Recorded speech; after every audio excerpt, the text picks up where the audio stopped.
할렐루야. 오늘은 마태복음 7장 말씀을 읽었습니다. 마태복음 7장은 5장, 6장, 7장 계속되는 산상수훈, 예수님께서 산 위에서 말씀하신 설교 말씀을 기록하고 있습니다. 마태는 원래 전직이 세리였고 세관에 앉았다가 예수님의 부름을 받았습니다. 그래서 그가 쓴 이 마태복음을 보면 마치 세리가 장부 정리를 하는 것처럼 아주 상세하게 또 치밀하게 구조적으로 잘 기록이 되어 있습니다. 마태복음의 시작을 보면 아브라함과 다윗의 자손 예수 그리스도의 세계라 이렇게 진행이 되는데, 아브라함부터 다윗까지 1000년, 다윗부터 예수님까지 1000년, 이 1000년의 역사를 뛰어넘어서 구약과 시작을 연결해 주고 있습니다. 특별히 아브라함부터 다윗까지 14대, 다윗부터 바벨론 포로까지 14대, 바벨론 포로에서 예수님까지 14대, 14대씩 족보를 정리해서 마태복음 1장에 있는 2000년의 족보를 한 페이지로 정리하고 있습니다. 또 마태복음 5장, 6장, 7장 산상수훈의 말씀을 통해서 예수님의 설교 말씀을 모아서 정리하고 있고, 10장에 가면 예수님께서 제자 파송하실 때 주셨던 말씀들, 12제자를 파송하시면서 주신 제자 파송의 말씀이 나와 있고, 또 13장에 가게 되면 예수님께서 주셨던 비유 중에 7가지 비유를 정리해서 비유의 말씀만을 종합해서 기록하고 있습니다. 또 18장에 가면 예수님의 제자도, 디사이플십을 기록하는데, 제자도의 가장 중요한 2가지 덕목, 겸손과 용서에 대해서 어린아이를 모델로 세워서 겸손해야 한다, 어린아이처럼 돌이키지 않으면 결단코 천국에 못 간다라는 경고의 말씀을 주시고, 또 베드로가 형제가 내게 죄를 범하면 몇 번 용서하면 됩니까? 7번이면 족하겠습니까? 그럴 때 70번을 7번이라도 7번씩 70번이라도 용서해라 라는 용서의 상한선을 폐지하면서 제자도를 가르쳐 주셨습니다. 또 23장, 24장에 가면 또 예수님께서 종말에 대해서, 마지막 때에 대해서, 징조에 대해서 말씀을 하시고, 또 26장, 7장, 8장 마지막 부분에 십자가의 죽음과 부활과 또 예수님께서 우리에게 주신 마지막 지상 명령으로 마태복음을 정리하고 있습니다.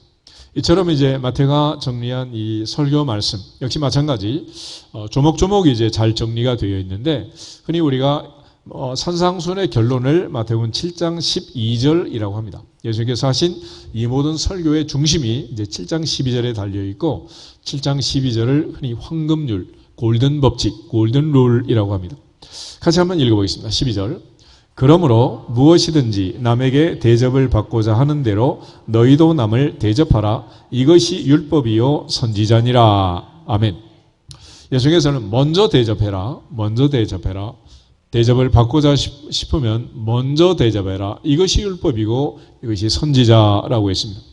오늘 특별히 마지막 부분에 기도에 대한 말씀을 7절부터 11절에 주고 있는데, 우리가 하나님으로부터 응답을 받기 위해서, 아버지의 응답을 받고 싶으면 하나님을 하나님으로 대접해라. 아버지를 아버지로 대접해라. 전능하신 분을 전능하신 분으로 대접해라. 먼저 하나님의 어떤 분인가 하는 것을 기억하고 잘 대접하면 하나님께서는 누르고 흔들어 넘치도록 안겨주실 것이고 반드시 주신다라는 걸 강조합니다. 그래서 오늘 마태복음 7장 7절부터 나와 있는 이 말씀을 보면 예수께서 한마디만 하시면 되는데 이걸 계속 반복 강조하고 있습니다. 한마디는 구하라 그러면 주시리라, 그러면 되는 거예요. 구하라 그러면 주시리라. 그런데 그 말씀을 계속해서 반복해서 말씀하고, 구하라 그리하면 너희에게 주실 것이다. 찾으라 그리하면 찾아낼 것이요 문을 두드리라 그러면 너희에게 열릴 것이니라. 원래는 이제 구하라, 찾으라, 두드리라 이런 명령이 있는데, 이 명령은 이브리어나 헬라의 명령이 가지고 있는 특징은 계속 반복 되풀이해서 그렇게 해라라는 말이에요. Just one time, 한 번 하라는 게 아니고 계속해서 반복해서 주실 때까지 그렇게 하라고 강조하는 거죠. 데살로니가전서 5장 16절부터 18절에 가면 항상 기뻐하라, 쉬지 말고 기도하라, 범사에 감사하라. 이것이 그리스도 예수 안에서 너희를 향하신 하나님의 뜻이니라 그랬습니다. 거기서 기뻐하라 그렇게 한 번만 말을 해도 계속 반복 되풀이해서 기뻐해라 그런 뜻입니다. 기도하라 그러면 계속 반복 되풀이해서 응답 올 때까지 기도해라 그런 말. 또 감사해라 그럼 어떤 상황에서든지 어떤 환경에서든지 감사를 뺏기면 안 된다, 감사해야 한다 라는 명령입니다. 그런데 그 앞에 항상, 쉬지 말고, 범사에 이런 부사를 붙여서 강조하는 거예요. 강조. 그처럼 오늘도 이제 구하라, 찾으라, 두드리라. 그리하면 너에게 주실 것이요 찾아낼 것이요 너에게 열릴 것이니라. 이런 걸 삼중 강조 어법이라.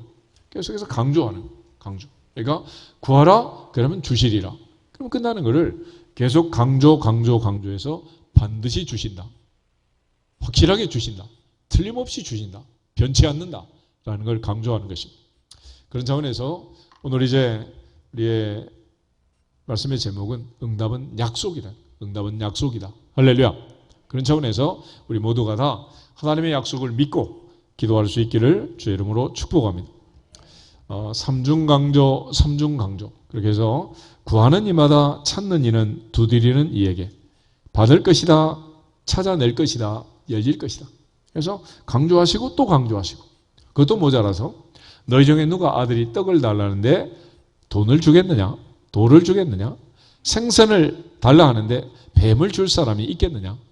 너희가 악한 자라도 자식에게는 좋은 것으로 줄 줄 알거든 하물며 하늘에 계신 너희 아버지께서 구하는 자에게 좋은 것으로 주시지 않겠느냐?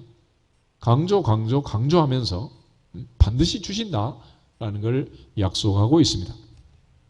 가을은 특별히 우리에게 있어서는 기도의 계절이라고 할 수 있습니다. 이 가을엔 기도하게 하소서. 김현승 씨의 그 기도라는 시도 있지만은 우리 모두가 다 가을이 되면은 무엇을 하기에도 좋은 계절 아니겠습니까? 그래서 공부하는 학생들은 공부하기에 좋고, 노는 애들은 놀기에 좋고, 등산하는 사람은 등산하기 좋고, 낚시하는 사람은 낚시하기 좋고, 그리스도인은 말씀을 읽고 기도하기 좋은 가장 좋은 계절이다. 할렐루야. 특별히 이 좋은 계절에 우리가 이 기도에 대하여 특별히 분명한 관점을 가지고 기도할 수 있기를 주의 이름으로 축복합니다. 오늘 특별히 주님께서 이처럼 응답을 약속하고 있는데 이 응답은 사실은 탑다운 방식이에요. 탑다운. 우리가 뭐 이렇게 해달라는 것도 아니고 그렇게 해달라고 요청한 것도 아니고 우리가 조건을 내건 것도 아니죠. 주님이 일방적으로 말씀을 하신 거죠. 구하라, 찾으라, 두드리라. 그러면 이렇게 해주겠다. 반드시 주겠다. 찾아내도록 하겠다. 열어주겠다. 할렐루야. 그러니까 주님이 하신 약속이에요. 그러니까 성경의 이 모든 약속들은 하나님이 친히 찾아오셔서 아브라함에게 약속하시고 이삭에게 약속하시고 야곱에게 반복하시고 다윗에게 솔로몬에게 약속하시고 모세에게 여호수아에게 말씀하시고 그렇게 해주겠다는. 그러니까 우리가 어떤 상황에 있든지 이 말씀에 순종하면 순종이 제사보다 낫다신 말씀처럼 반드시 응답을 주실 줄로 믿습니다. 그런 차원에서 기도하는 사람들이 가져야 할 가장 중요한 첫 번째 자세는 뭐냐? 응답을 확신할지어다. 응답을 확신해야 돼. 그래서 기도하는 사람도 물론 응답을 확신해야 되지만 기도 안 하는 사람도 응답을 확신해야 돼요. 내가 기도하면 주실 줄 믿습니다. 할렐루야. 분명히 확신해야 되는데 기도를 안 하더라도 내가 기도하면 약속대로 너무 어마어마한 일이 일어날 것 같아서 감히 못하겠습니다. 이 정도는 돼야지. 놀면서 그냥 기도 안 하면 안 되는 거예요. 그러니까 기도를 하든지 안 하든지 응답을 확신할지어다. 확신할지어다. 우리 옆 사람 인사하겠습니다. 기도 응답을 확신합시다. 이것은 하나님의 약속입니다. 이것은 하나님의 약속이십니다. 응답은 반드시 이루어지는 거고 약속은 변치 않는다. 마태복음 5장 17절 18절 두 절 한번 보겠습니다. 마태복음 5장 17절 18절 내가 율법이나 선지자를 폐하러 온 줄로 생각하지 말라. 폐하러 온 것이 아니요 완전하게 하려 함이라. 진실로 너희에게 이르노니 천지가 없어지기 전에는 율법의 1.1획도 결코 없어지지 아니하고 다 이루리라. 아멘. 하나님의 약속은 천지는 없어진다고 해도 없어지지 않는다. 반드시 이루어진다라는 걸 강조하셨고 예수님께서는 또다시 여기서 마지막 부분에 삼중강조로 또 삼중강조로 육중강조로 계속해서 구중강조로 강조하면서 반드시 주신다라는 것을 약속하고 있습니다. 그런 차원에서 성경을 보면 모든 부분에서 반드시 응답을 약속하고 있고 기도하는 사람에게는 오직 믿음으로 구해라 그랬습니다. 야고보서 1장 6절부터 8절에 보면 오직 믿음으로 구하고 조금도 뭐하지 말라. 의심하지 말라.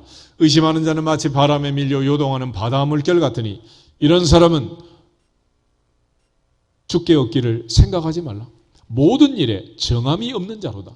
두 마음을 품었다. 모든 일에 정함이 없다 그랬어요. 우리가 하나님께 기도하면서도 응답을 주실까? 안 주실까? 자꾸 염려를 하는 거죠. 그래서 약속대로 말씀대로 주실 줄 믿습니다. 그러면 또 한쪽이 치고 돌아가지고 진짜로 믿냐? 기도해서 응답이 되냐? 그렇게 될 것 같으면 안 되는 사람 하나도 없겠다. 그래서 또 이제 막 흔들어대는 거야. 흔들어대. 그렇지만 우리는 오직 약속의 말씀을 믿고 흔들리지 말지어다. 확신하시다. 확신. 그런 차원에서 성경은 모든 부분에 응답을 약속합니다. 예레미야가 시대의 뜰에 갇혀 있을 때 주님이 찾아오십니다. 이를 행하는 여호와, 그것을 지어 성취하는 여호와, 그 이름을 여호와라는 자가 이같이 이르노라. 너는 내게 부르짖으라. 내가 내게 응답하겠고 내가 알지 못하는 크고 은밀한 일을 내게 보이리라. 내 입을 넓게 열라. 내가 채우리라. 그러나 광야 세대는 내 입을 넓게 열라 내가 채우리라 말했지만 그들은 하나님 앞에 그 약속의 말씀을 믿지 못하고 늘 원망으로 또 원망으로 불평으로 불만으로 비평으로 비난으로 가득 찬 인생을 살다가 멸망을 당하고 말았습니다. 시편 81편 한번 찾아보겠습니다. 시편 81편 10절 11절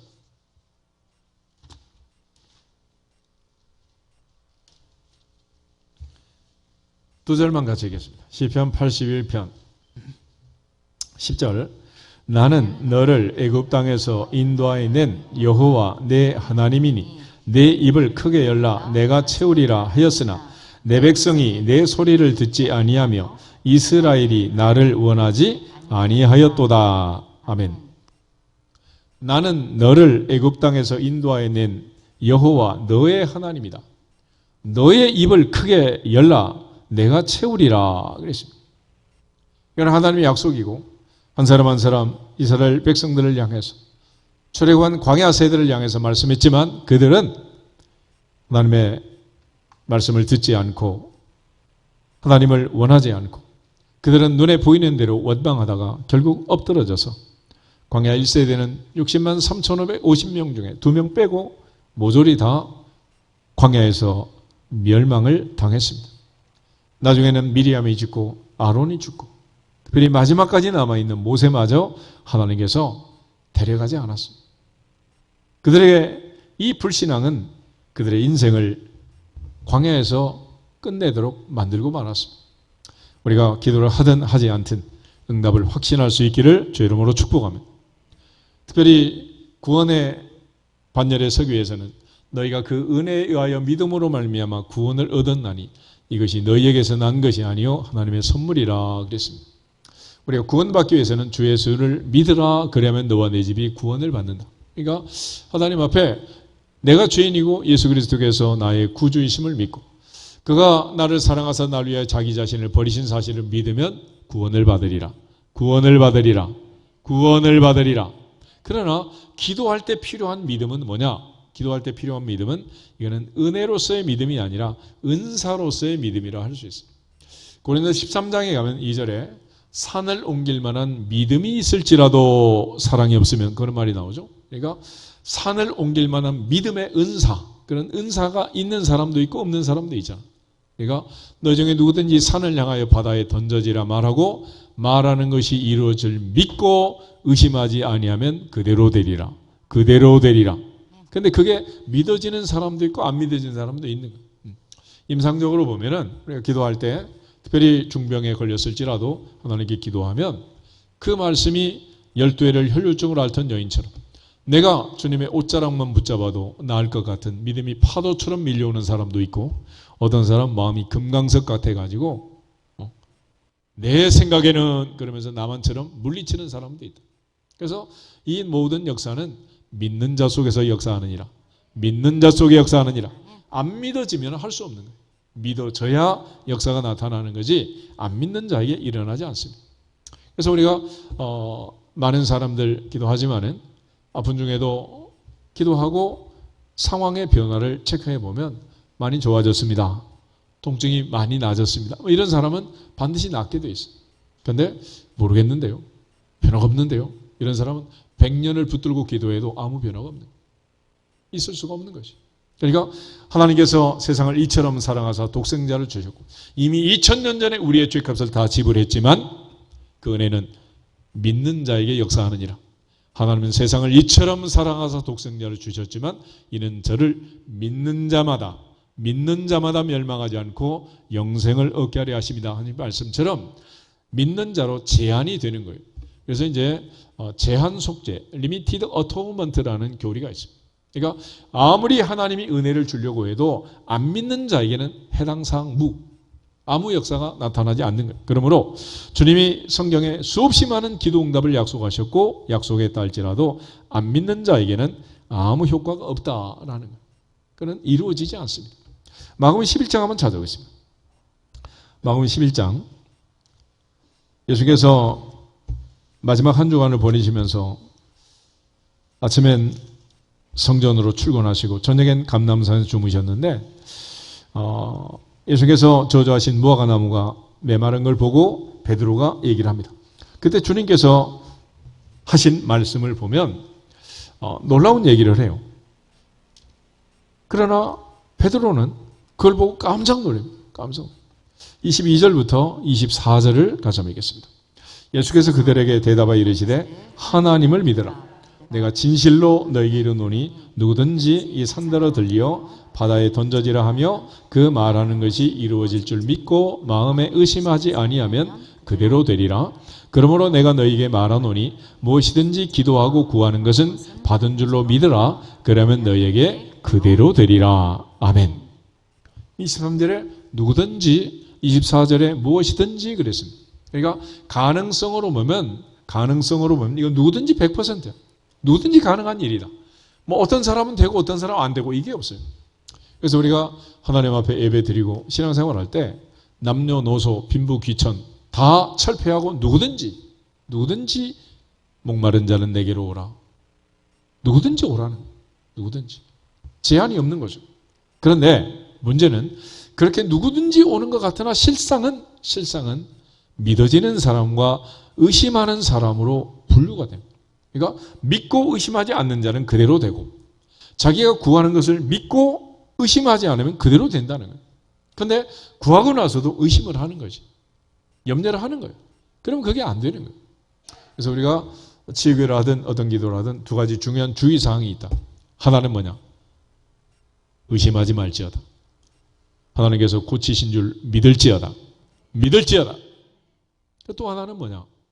분노하지 말라는 거예요. 왜냐하면 그렇게 확실하게 믿는 사람을 흔들어대는 그리고 틈새를 노리는 사탄의 작전이 뭐냐? 분노하게 만드는 거예요. 분노. 그래서 분노의 틈을 타고 사탄이 들어와서 흔들어대기 위해서. 그러므로 우리가 무슨 일이 있든지 하나님이 주신 은혜 안에서 내게 주신 약속의 말씀을 믿고 의심하지 아니하면 그대로 되리라. 또 하나 항상 기뻐하라, 쉬지 말고 기도하라, 범사에 감사하라. 이것이 그리스도 예수 안에서 너희를 향하신 하나님의 뜻이다 하신 말씀처럼 우리가 여러 가지 근심, 걱정, 염려를 가지고 기도할지라도 아버지 하나님 앞에 감사함으로 너희 구할 것을 감사함으로 하나님께 구하라. 할렐루야. 그렇게 구하면 하나님이 응답을 주신다는 그런 차원에서 우리는 조금도 의심하면 안 된다. 염려하면 안 된다라는 거예요. 심지어 뽕나무 들어 바다에 던져지라 말하고 의심하지 않으면 그대로 된다는데 우리가 늘 걱정하고 염려하면 안 되는 거죠. 두 마음을 품으면 안 된다.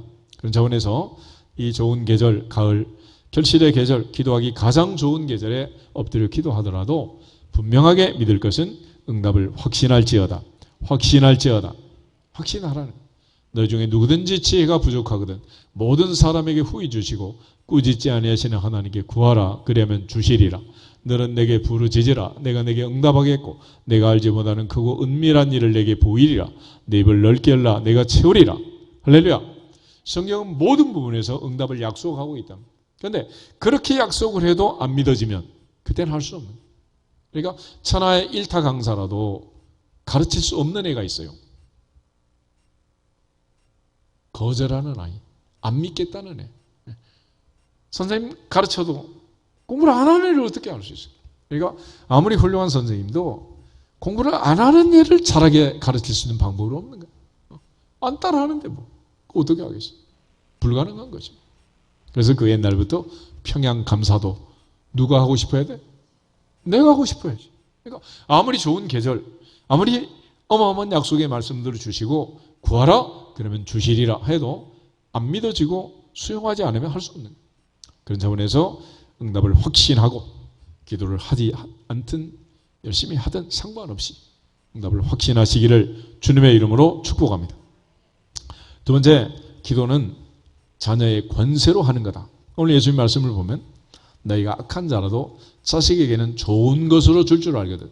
하물며 하늘에 계신 너희 아버지께서 구하는 자에게 좋은 것으로 주시지 않겠느냐 그랬습니다. 다시 말해서 기도는 테크닉이 아니고 관계라는 것입니다. 이건 테크닉이 아니다. 근데 우리는 기도에 대해서 얘기할 때 늘 테크닉을 얘기하는 거예요. 하루 3번씩 기도하고 21일 기도를 하고 40일 금식 기도를 하고 뭐 금식하면 응답이 빠르다 온갖 얘기를 다 하지. 그런데 그는 관계의 문제지 테크닉의 문제가 아니에요. 예를 들어서 요즘 이제 뭐 삼성이고 애플이고 막 신형 폰들을 막 쏟아내는데 애들은 그거 얼마나 사고 싶겠어? 요즘 애들 막 LCD판 깨고 있다 그러잖아. 새 거 사려고.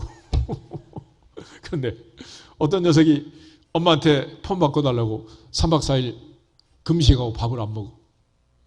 그럼 엄마가 이겨? 아들이 이겨? 누가 이겨? 아들이 이기지. 지가 밥을 안 먹으면 지 배가 고픈데 왜 엄마가 사줘야 되냐고. 엄마 배도 안 고픈데. 그거는 아들이니까. 할렐루야. 아들이니까 사주는 거지. 지가 무슨 굶었다고 사주겠어요? 그런데 이 녀석은 우리 엄마는 굶으면 사준다. 이래가지고 계속 그 작전을 쓰면 말 돼야 안 돼? 말 돼야 안 돼요. 그럼 말도 안 되는 거지. 철없는 애 때나 하는 일이지. 그래서 우리가 하나님 앞에 기도하면서 응답을 받는 것은 꼭 무슨 40일 금식을 하고 21일 기도를 하고 이래서 되는 게 아니다. 하나님 우리 아버지고 우리는 하나님의 자녀다. 우리는 자녀의 권세가 있는 것이고 우리는 당당하게 아버지께 달라고 하면 주신다 안 주신다? 주시는 거예요. 언제든 주시는 거죠. 단지 내가 필요하지 않으니까 달라고 하지 않는 거지. 그런 차원에서 야고보는 너희가 얻지 못하면 구하지 아니하며 구하여도 얻지 못하면 정욕으로 쓰려고 잘못 구합니다. 그랬죠. 만약에 욕심을 부리고 탐심을 부리면 그때는 안 되지만 그러지 않는 이상 아버지는 엄마는 가장 좋은 것으로 주신다 라는 확신을 갖고 애들이 사는 거예요. 그걸 자녀의 권세라고. 권세. 세상에서도 아무리 아빠가 무서운 사람이고 아빠가 지위가 높은 사람이고 그 앞에 모든 사람이 움직이지 않고 인사를 하고 막 이런 별이 4개, 5개다 하더라도 아들은 아버지 앞에 아빠가 무서워야 돼? 안 무서워야 돼? 무서워? 안 무서워? 무서우면 이상한 거지. 그래서 하나님께서 우리가 아버지 하나님의 자녀이고 하나님이 우리 아버지라는 사실을 알려주시고 담대하게 하시는 분이 있어요. 그게 누구냐? 성령님이라. 성령님. 로마서 8장을 보겠습니다.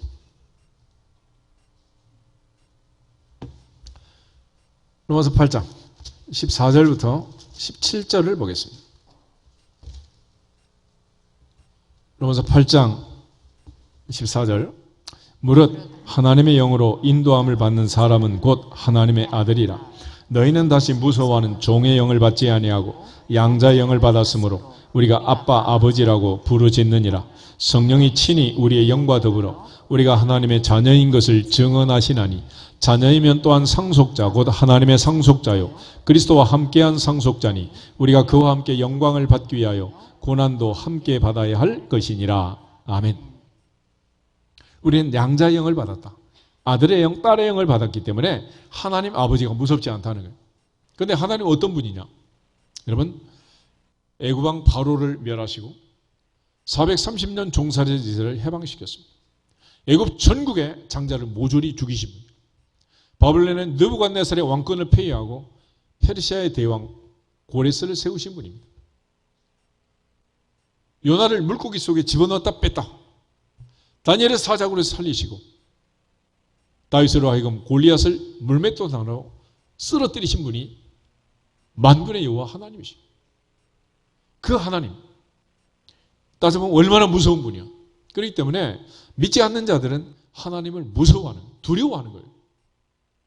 전능하사 천지를 만드셨을 뿐만 아니라 온 세상을 물로서 심판하신 분, 무서워 안 무서워?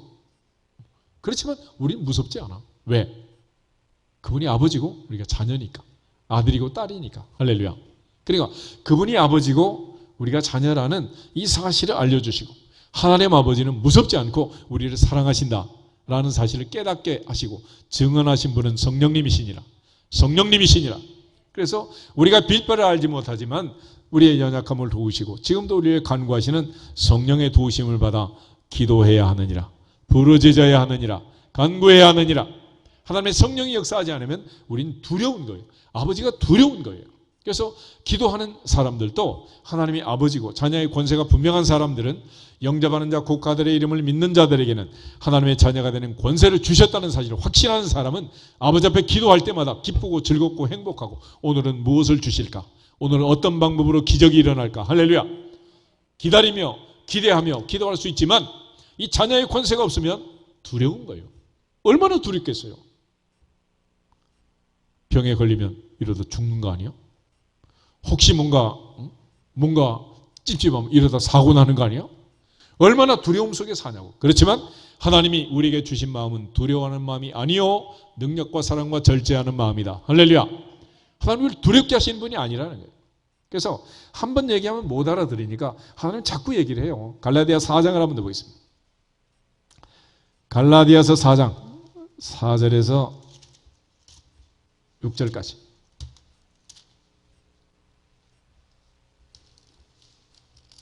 갈라디아서 4장 4절에서 7절까지 보겠습니다. 7절. 때가 참에 하나님이 그 아들을 보내사 여자에게서 나게 하시고 율법 아래 나게 하신 것은 율법 아래 있는 자들을 속량하시고 우리로 아들의 명분을 얻게 하려 하심이라. 너희가 아들이므로 하나님이 그 아들의 영을 우리 마음 가운데 보내사 아빠 아버지라 부르게 하셨느니라.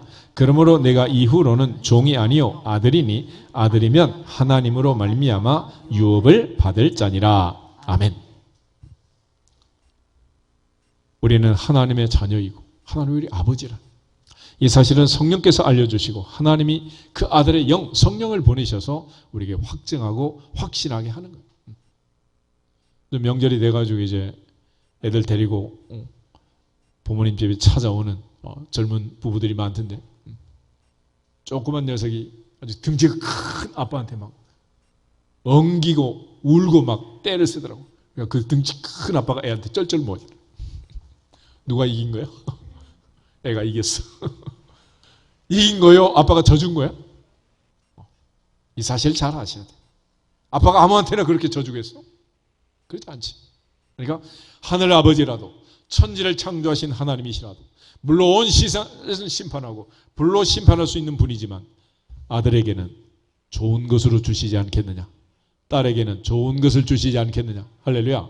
그래서 기도라는 것은 테크닉이 아니고 관계야. 관계. 하나님이 아버지고 내가 자녀라는 사실을 확신하지 못하면 그 기도는 무효가 되는 것입니다. 그런 차원에서 하나님이 우리 아버지고 내가 아들이고 내가 딸이면 내가 달라고 해야 돼? 이모 고모한테 부탁해야 돼? 어떻게 해야 되겠어요? 내가 해야지. 그래서 기도는 누가 하는 거냐? 기도는 내가 하는 거야. 내가. 그래서 우리가 어떤 사람을 위해서 기도한다고 할 때 그 기도는 어디까지냐? 내가 하나님의 자녀라는 사실을 알고 드디어 내가 무릎을 꿇고 아버지께 구할 때까지. 그럼 다른 사람 얘기할 거 없잖아. 아버지와 나의 관계이지 다른 사람들이 도와줄 게 뭐가 있어. 그런 차원에서 성경은 우리에게 자녀의 권세를 얘기하였고 예수님 이 땅에 오셔서 우리에게 죽음으로써 알려주신 것이 무엇이냐. 너희는 이렇게 기도하라. 하늘에 계신 우리 아버지여, 하늘에 계신 우리 아버지여, 하늘에 계신 우리 아버지여. 그래서 우리는 전능하사 천지를 만드신 하나님을 믿는 게 아니고 전능하사 천지를 만드신 하나님 아버지를 믿습니다. 하나님 아버지를 믿습니다. 하나님 아버지를 믿습니다. 그 하나님이 아버지란 말이에요. 아버지. 그 아버지가 아들에게 딸에게 주지 않겠냐는. 육신의 부모야 이제 늙어서 힘이 없어 줄 게 없지만 전능하신 하나님은 하늘도 땅도 바다도 다 주의 것이니라.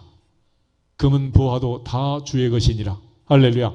그러므로 구하는 자에게 주시고 찾는 자는 찾아내게 하시고 누구든지 문을 두드리면 열어주실 줄로 믿습니다. 그런 차원에서 우리가 기도는 테크닉이 아니고 관계예요. 부자 관계에 근거한 상속자의 권세를 가지고 우리가 하나님 앞에 구하는 것입니다. 탕자가 돌아왔을 때 아버지는 버선발로 뛰어나가지만 그날 기분 나쁜 한 사람이 있었어. 누구요? 형님. 그의 형님. 탕자의 형님은 성질이 났어. 너무너무 화가 난 거예요. 그날 막. 꼭지가 막 돌아. 나한테는 염소 새끼 한 마리도 안 주더니 이 재산을 말아먹고 돌아온 이 동생이 돌아오니까 송아지 파티를 하신다고요? 아버지 그럴 수가 있습니까? 이러면서 막 대드는 거예요.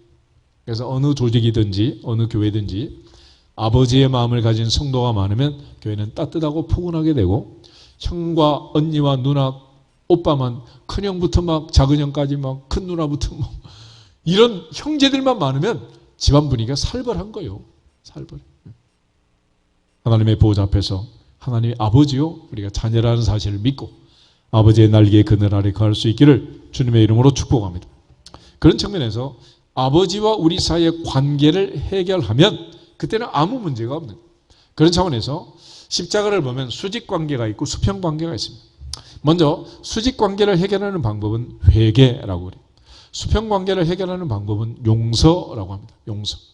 먼저 우리가 기도할 때 하나님 아버지께서 들어주지 않는 또 우리가 아버지가 무서워서 아버지 앞에 감히 나설 수 없는 탕자 같은 때가 있어요. 그때는 언제냐? 내가 하나님 말씀에 불순종하고 아버지의 말씀에 불순종하고 죄를 지었을 때 그렇습니다. 이사야 59장을 보겠습니다. 이사야 59장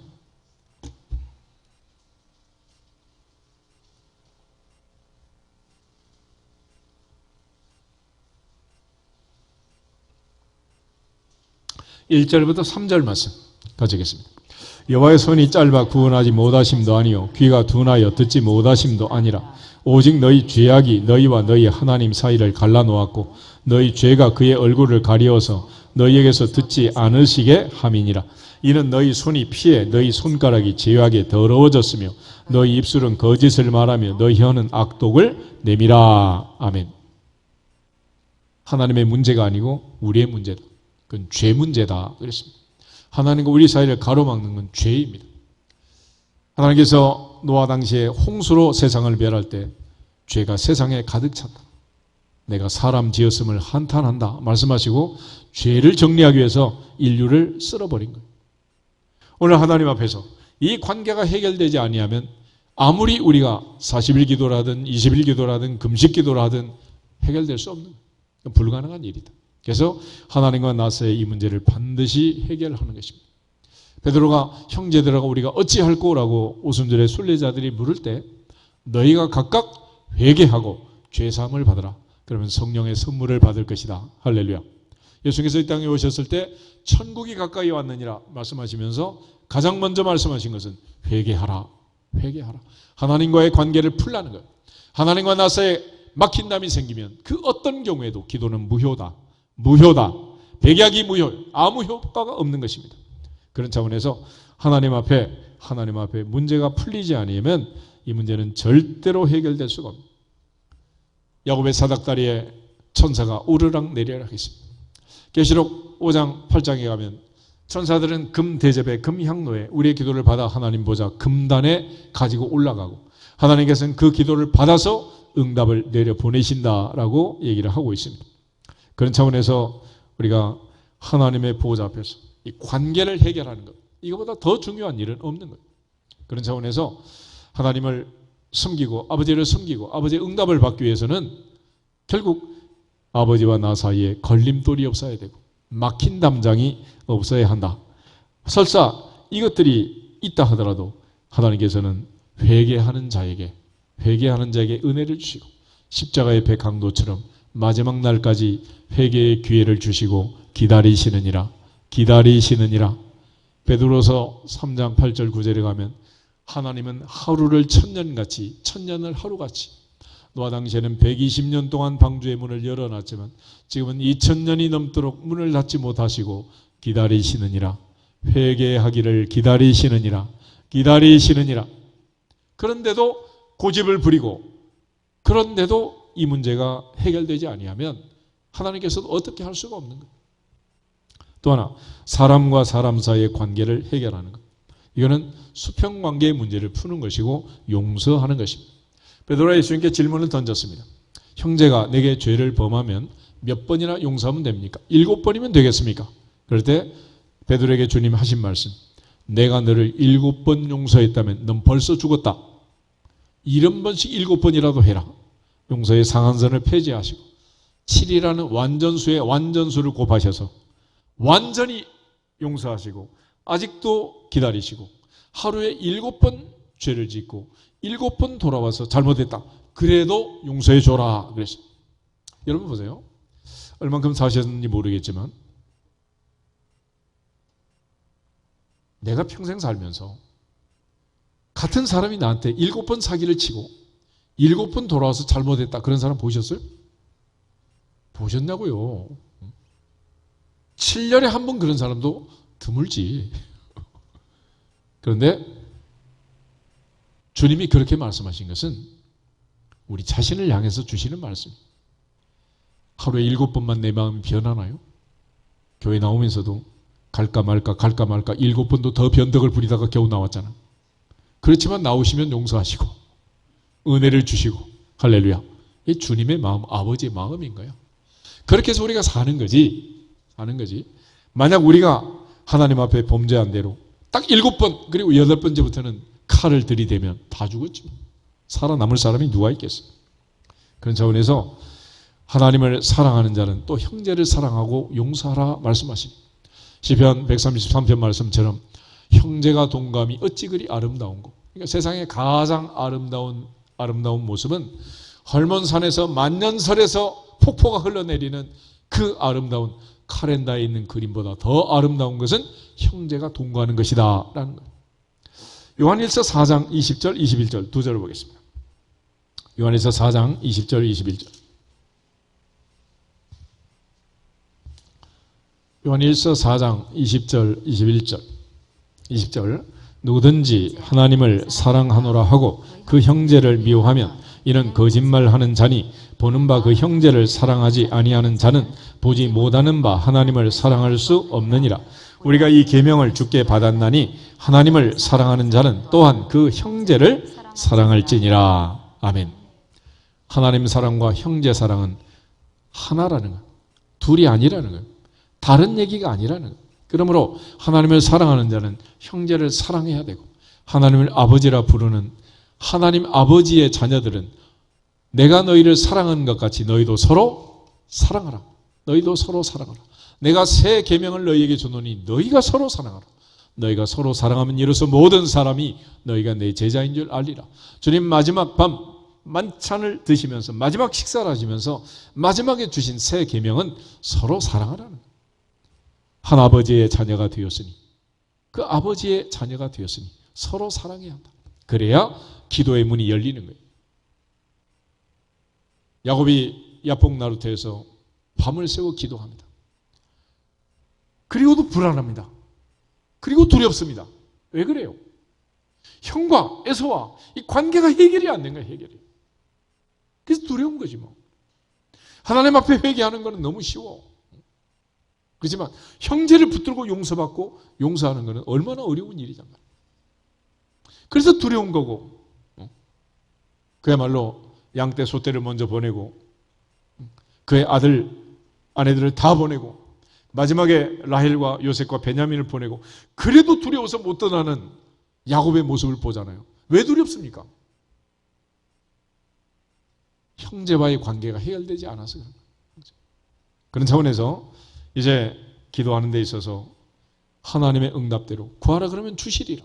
이게 자연스럽게 우리의 인생에 적용이 되고 우리 가운데 임하기 위해서는 먼저 하나님 앞에 회개하고 둘째는 서로 덮어주고 용서할지어다. 덮어줄지어다. 이것이 가장 중요한 덕목이 되는 것입니다. 욥기 42장을 보겠습니다. 욥기 42장을 보면 하나님께서 욥의 인생에 찾아온 이 슬픈 사건을 회복하시는 마지막 장면을 보게 됩니다. 먼저는 1절부터 6절에 욥이 하나님 앞에 회개함으로써 하나님과 나 사이의 수직적인 관계의 문을 열게 됩니다. 그동안은 귀로 듣기만 했지만 이제는 눈으로 주를 뵙습니다. 그래서 마지막 회개를 6절 보겠습니다. 그러므로 내가 스스로 거두어드리고 티끌과 제 가운데서 회개하나이다. 아멘. 그런데 또 하나, 그동안 이제 새 친구와 변론하면서 너무 많은 말을 한 거예요. 그동안 대만 사람 엘리바스, 수아 사람 빌닷, 남아 사람 소발과 더불어서 3대1로 주거니 받거니 너무 많은 말을 해가지고 너무 많은 상처가 있는 거예요. 그래서 하나님께서 세 사람에게 너희 말이 내 종 욥의 말처럼 옳지 않다. 수소 7, 순양 7을 가지고 내 종 욥에게 찾아가서 욥이 너희를 위해 기도하고 제사를 드리면 내가 기쁘게 받겠다라고 말했어요. 그래서 새 친구가 그들에게 시킨 대로 욥을 찾아가게 되고 하나님께서 욥의 인생의 이 곤고함에서 돌이키고 갑절의 복을 주시는 결정적 장면이 있는데 9절, 10절 두 절을 보겠습니다. 이에 대만 사람 엘리바스와 수아 사람 빌닷과 남아 사람 소발이 가서 여호와께서 자기들에게 명령하신 대로 행하니라. 여호와께서 욥을 기쁘게 받으셨더라. 욥이 그의 친구들을 위하여 기도할 때 여호와께서 욥의 곤경을 돌이키시고 여호와께서 욥에게 이전 모든 소유보다 갑절이나 주신지라. 아멘. 하나님 앞에 회개하는 것 중요하지만 또 하나 새 친구와 화해하는 것 이게 너무도 중요한 거예요. 그러니까 서로 용서하고 화해했다는 것은 어느 정도까지 하는 거냐, 함께 기도할 수 있을 때까지. 할렐루야. 함께 손 붙들고 기도할 수 있는 관계가 돼야 한다. 그래서 욥이 새 친구와 함께 기도할 때 여호와께서 새 친구를 위하여 기도할 때 새 친구의 곤경을 돌이킨 게 아니라 욥의 곤경을 돌이키시고 욥에게 복을 주신 거예요. 그러므로 우리가 서로 용서하고 덮어줘야 하는 이유는 누구를 위해서? 다 나를 위해서, 자기를 위해서 그래요. 자기를 위해서. 상담학에서도 남과 척지고 살지 말고 내게 상처 준 사람을 용서해라 그래. 이유는 그 사람을 위해서가 아니라 누구를 위해서? 다 나를 위해서, 나를 위해서. 나를 위해서 하는 거야. 그러니까 내가 원수를 품고 무협지의 주인공으로 살면 나만 잠을 못 자는 거예요. 그 왼수는 오늘 밤도 콜콜 잠만 잘 자는 거죠. 그러니까 하나님 앞에서 덮어주고 용서하라는 거예요. 노아의 홍수 후에 셈, 함, 야벳 세 아들이 있잖아요. 하나님께서 특별히 함의 자손들을 저주하시고 책망하신 이유는 뭐예요? 셈과 야벳은 뒷걸음쳐 아버지를 덮었단 말이에요. 덮었어요. 그런데 덮지 않고 나발거리는 그 함과 그의 자손 가나안은 저주를 받은 거예요. 하나님 앞에서 죄인이 아닌 자가 어디 있겠습니까? 그러므로 우리 모두가 다 하나님의 보좌 앞에서 회개함으로 수직적인 관계를 풀고 또 용서함으로 수평적인 관계를 풀고 하늘 문을 열고 응답의 문을 열 수 있기를 주님의 이름으로 축복합니다. 그런 차원에서 이제 성경이 강조하는 합심기도가 있어요. 합심기도. 출애굽기 17장에 하면 아말렉과 전쟁을 할 때 모세가 손을 높이 들고 기도합니다. 근데 손을 들고 모세가 기도하면 승리하고 손이 내려오면 패전하고 모세가 손을 들면 이스라엘이고 손을 내리면 아말렉이 이기는 그 상황을 보고서 모세를 앉혀놓고 양쪽에서 아론과 훌이 손을 붙들고 하루 종일 기도함으로써 그들이 승전하게 되고 이 사실을 여호와의 귀에 외워 귀에 못이 박히도록 들려줘라 그렇게 말씀하시잖아요. 그러니까 모세와 아론과 훌의 합심기도 그것이 바로 이스라엘의 승전을 가져오게 된 거예요. 또 욥과 새 친구의 합심기도가 욥의 인생을 완전히 회복시켜 준 것입니다. 야고보가 우리에게 부탁한 기도도 바로 이런 합심기도, 서로 기도를 부탁하는데 야고보서 5장을 찾아보겠습니다.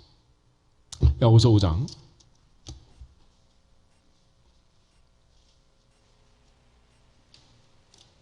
13절에서 16절 말씀. 야고보서 5장 13절 너희 중에 고난 당하는 자가 있느냐 그는 기도할 것이요 즐거워하는 자가 있느냐 그는 찬송할지니라.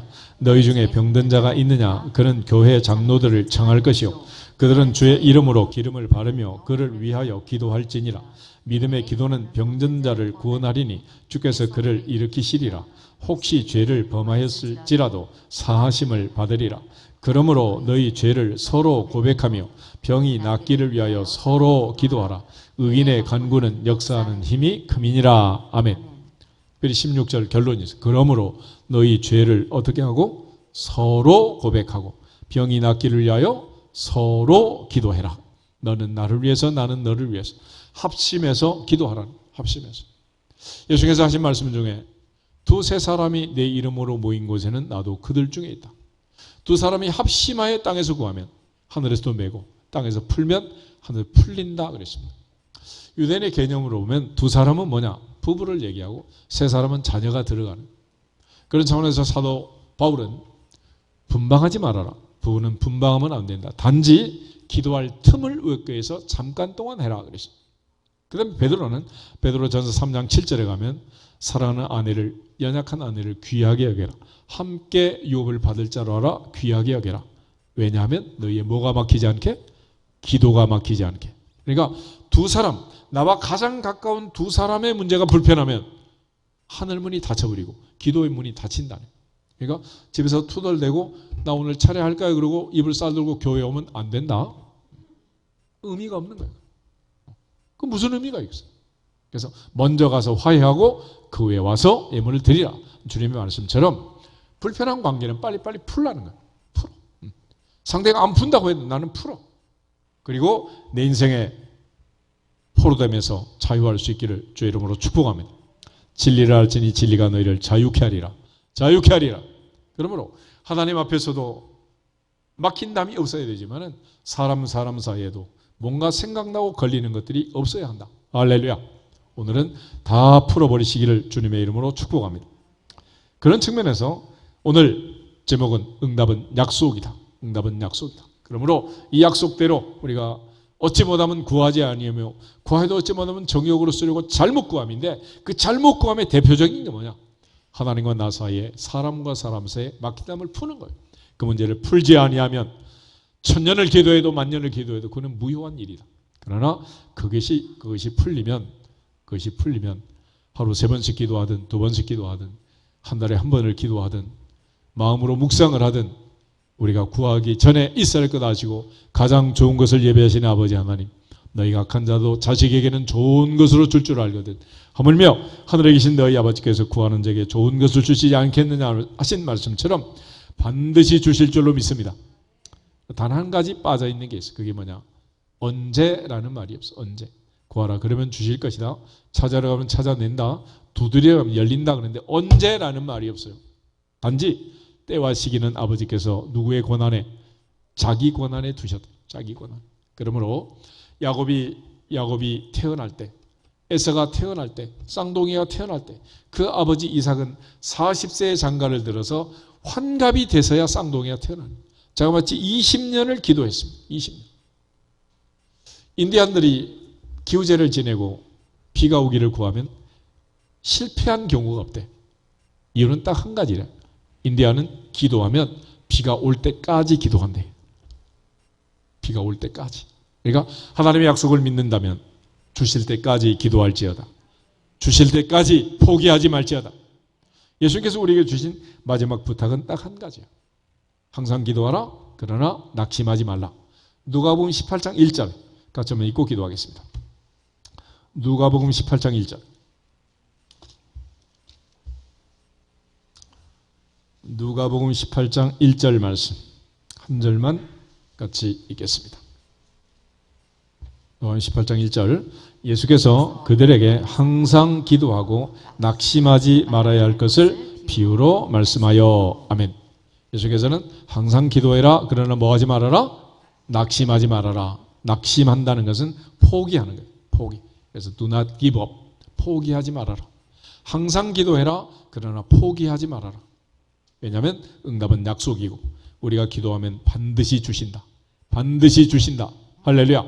그런 차원에서 기도는 기대하면서 기다리면서 응답을 주실 때까지 기도하는 하나님의 응답의 약속을 믿고 하나님께서 반드시 이루실 줄 확신하고 항상 기도하되 포기하지 말고 하나님 주신 이 좋은 계절에 아버지께 영광을 돌리는 응답이 풍성한 기도의 용사들이 되기를 주님의 이름으로 축복합니다.